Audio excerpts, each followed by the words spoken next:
Hi, I'm Curtis Bouty and welcome to the Scope of Science. Today I'm going to talk about one of the most important and most controversial rocket scientists in all of history, Dr. Wernher von Braun. As you may have guessed by his name, von Braun was a German rocket scientist, and the Germans had a big lead on the rest of the world in terms of rocket technology because of the Treaty of Versailles. You see, after World War I, they were restricted from researching and producing artillery and other weapons, but rockets weren't considered weapons at the time. They'd never been used in that way, so it wasn't on the Treaty of Versailles, so it was a loophole. So they put a lot of money and a lot of time and a lot of very smart people into researching rockets. At the age of just 25, von Braun became the technical director of 400 of those very smart people in the development of the V2 rocket at the Army Rocket Center at Peenemünde in Germany. Von Braun met with Hitler on at least 2 different occasions, and he knew that the rocket was being produced in an underground factory by concentration camp prisoners during World War II. Now, these are dark and certainly unforgivable beginnings for von Braun's mega career in rocket flight. Well, I guess I shouldn't use the word unforgivable because of Operation Paperclip. This is when the American government secretly allowed for over 1,500 Nazi rocket scientists to get into America to continue doing their research, but for the United States. And that included von Braun. It wasn't long until those scientists actually started talking to the press and the secret was out.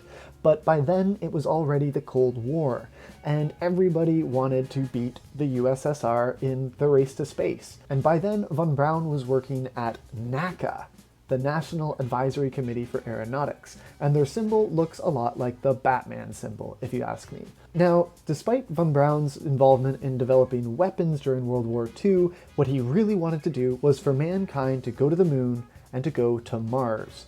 But he couldn't convince the American government of that, so he tried to convince the American public, and he actually worked with Walt Disney to create Disneyland Stories. It depicted some crazy things, like this weird scene of a female astronaut fighting against Martians, and maybe just as crazy as that was his proposed plan for the moon.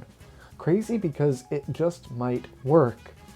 In 1958, NACA was dissolved into NASA. And in a few years, von Braun would go to urge President Kennedy that the only way to beat the Russians in the space race was to go to the moon. And sure enough, Kennedy gave his famous moon speech.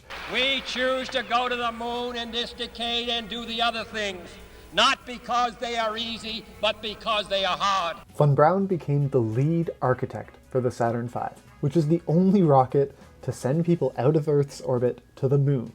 Okay, to give you a bit of perspective on how crazy this rocket is, it was as tall as a 36-story building. Fully fueled for liftoff, it would weigh about the same as 400 elephants, and it had as much power as 85 Hoover dams. This rocket could launch about 43.5 metric tons of material to the moon. That's about the same as 4 school buses. It could go at a speed of 2,700 meters every second, and it did that by burning 2 million kilograms of propellant. This is a crazy machine. I really think that it's the most impressive machine humans have ever built, and it was designed by von Braun.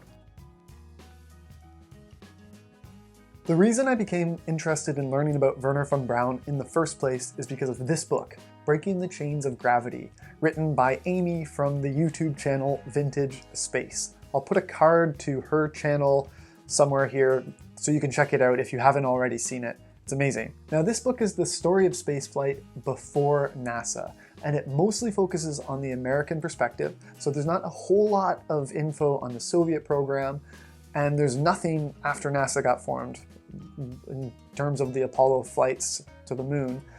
But it's a really interesting read, and it's definitely a great place to get started in learning about spaceflight. I would strongly recommend you check it out. There's an Amazon link to it in the description below. Now, I definitely partly make these videos just because I have a fun time doing it, but I mostly make these videos for you guys. I want to make educational and fun videos for you to watch. So for me to do that better, please give me some feedback, whether that's a thumbs up or a thumbs down or a comment. down below on what I can change and what I can keep doing. And if you do like what I'm doing, I am making new videos every week, so consider subscribing if you would like that, and thank you so much for watching.